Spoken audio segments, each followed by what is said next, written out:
Hi guys, I'm in Thailand with the new D-Max.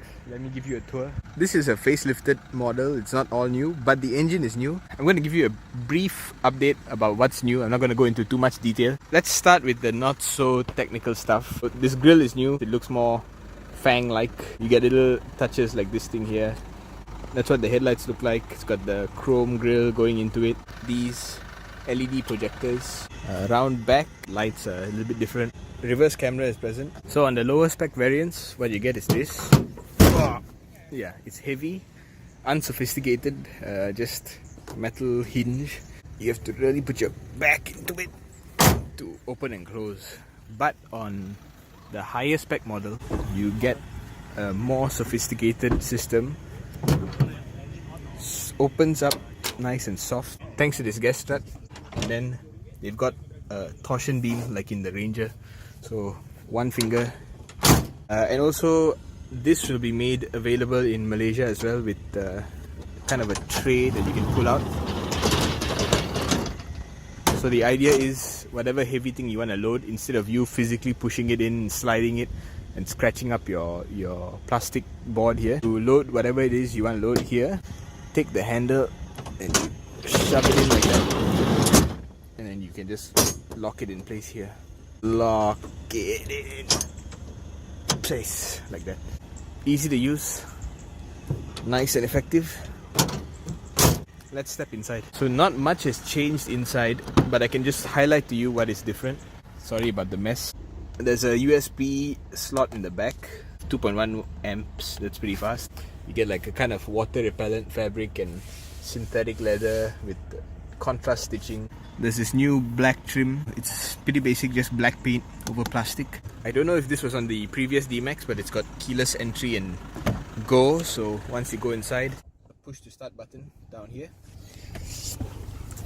The instrument cluster slightly revised, if I remember correctly. They've got this element here rounded with the fuel and the engine temperature, kind of mirroring what's done over here with the aircon control. What's new in here besides that, this Android infotainment unit. This is the Thai spec one, so it might be different in Malaysia, we don't know. This is new. Soft leather touch points. There is still a bit of hard plastic, but you know, they've got nice soft touch points here. Here for your elbows, and here for your elbow again. I mentioned the black trim before. It's also over here. So it's a nice basic but classy looking touch. Doesn't really elevate the cabin, but at least you have some contrast here. For a facelift model, this is what you expect. A few minor changes here and there, but the big change is actually what's under the hood and what's beneath the transmission tunnel here. So first off, let me talk about the transmission. It's now a 6-speed automatic instead of a 5-speed. The gear ratios are wider, so they start a little bit lower and they end a little bit higher than before. Then you have a new 1.9 litre engine. It's new from Malaysia, but they've had this engine in Thailand since 2016 or 2015, some years ago. The reason why they've taken so long to introduce it in Malaysia is because they wanted to do a number of tests. Firstly, our fuel quality in Malaysia and Thailand is slightly different. We use palm ester derived diesel, different percentage. I know Indonesia does it as well. I think they do up to B20, so 20% palm oil derived diesel mixed in with their fossil fuel derived diesel. Ours is more like 12%, I think, or 7% now, moving up to 12%, something like that. They wanted to test out up to 20% what the engine could do.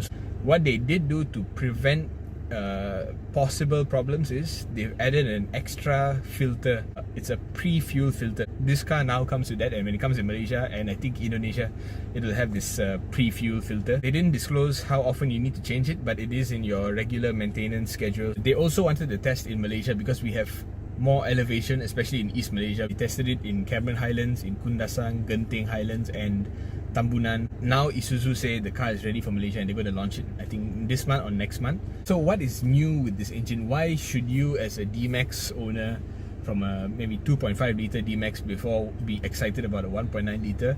Well, they went through their slides with us. They did a lot of stress testing and durability testing. They managed to, one, make it 10% more powerful, so their horsepower is 10% more. Their torque is 9% more. Their fuel efficiency, because you go down in displacement, is 19% more. It's 6% more quiet than before. They made it lighter by 56 kilograms, but of course they also brought the displacement down, and they reduced the internal friction by 37%. And at the same time, they made the engine block 13% stiffer. It's still a cast iron block, so it's still very durable. Technically, it is superior to the 2.5 litre before.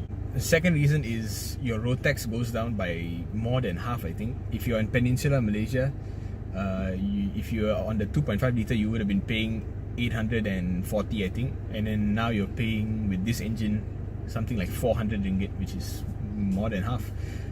If you're in East Malaysia, it's also, I think, about half. You would have been paying 460, now you'll be paying 221. Now the Isuzu D-Max has its more specified niche, I would say, because now all the Japanese pickups are 2.4 and above. Only this is below 2 litre. You know, this is a company that only makes trucks, so I think they're flexing their muscle and showing, you know what, this is our specialty. This is what we can do when we actually focus and try to take you guys on, you know. So it's quite impressive, I would say. Stand by for the price and the launch. It should be soon. Okay, thanks for watching. Bye bye.